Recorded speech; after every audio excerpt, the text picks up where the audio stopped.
Hey there, how y'all doing today? This is Data coming back at you again. This time I thought I would review my meal plan.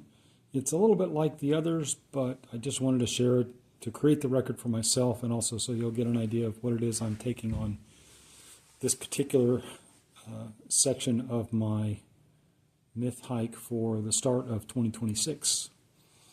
I'm going to be hiking for about 14 days. This is a 4.5 day food supply here. I have 2 of these set up, and then I have another one that's in a resupply box that's already been shipped. And I'll have a couple of days of meals off trails when I go to a shelter. So basically there'll be 2 of these setups plus a little. So I'm going to go breakfast to dinner. For starters, I've got a mix of Starbucks instant coffee, a Paleo Valley chocolate flavored bean broth protein mix, and then a couple of packets of stevia. And then I have with that each day one of those beef sticks, either the Paleo Valley ones or the ones from Archer, and half of one of those meal to go packets up above. Meals to go are there's really 2 bars in each packet, and the packets are resealable. They're from Green Belly. They're a little high in sugar, which should help me to get started at the beginning of the day, but they're also good on protein. And so this whole set of things for breakfast is going to come out to about 600 or 700 calories, but about 30 to 50 grams of protein to get my day started, plus a bunch of sugar. And then lunch will be the other half of the meals to go bar and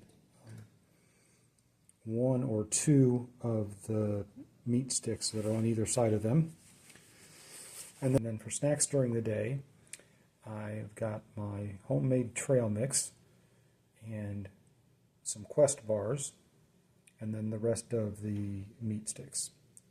My homemade trail mix is all just raw nuts that are all tree nuts, no seed nuts, and some raisins.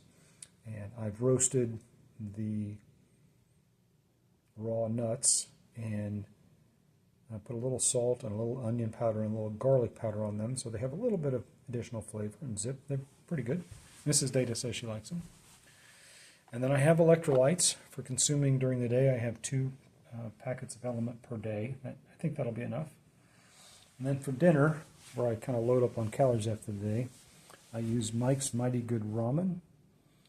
I have 2 different flavors, the fried garlic chicken and the tonkotsu pork, which is a spicy pork that's in the purple package. And then I have 2 different kinds of protein that I add to that. I have a large packet of the white chicken, or I'll add a half a cup of textured vegetable protein. So that gives me basically 4 different kinds of meals because I can rotate the proteins and the flavors of the ramen. And I add to each of those 2 packets of olive oil plus the packet of olive oil that's inside of the Mike's Mighty Good Ramen. And that brings a dinner, that brings this up to probably 1,000, maybe 1,100 calories. So all told, this is about 2,500 calories a day and about 60 to 80 grams of protein, something like that. I have a habit of bringing too much food on trail, so this is a little bit less than I have historically taken, but I think it's enough because I always come off trail with extra food, and that's just a waste of my energy to carry around food that I don't end up needing to eat. So that's it. Again, I have this 4.5 day meal packet. It's 4 dinners and 4 breakfasts and 5 lunches. So 4.5 days of food. I have another 4.5 day food set up like this that's already stowed away in my pack, and I have a 2-day supply at a hostel that's en route where I'll resupply. And everything else will be off-trail meals. Yeah, if you have any questions about my food plan, feel free to ask. And again, today is T-1, and tomorrow I head to trail.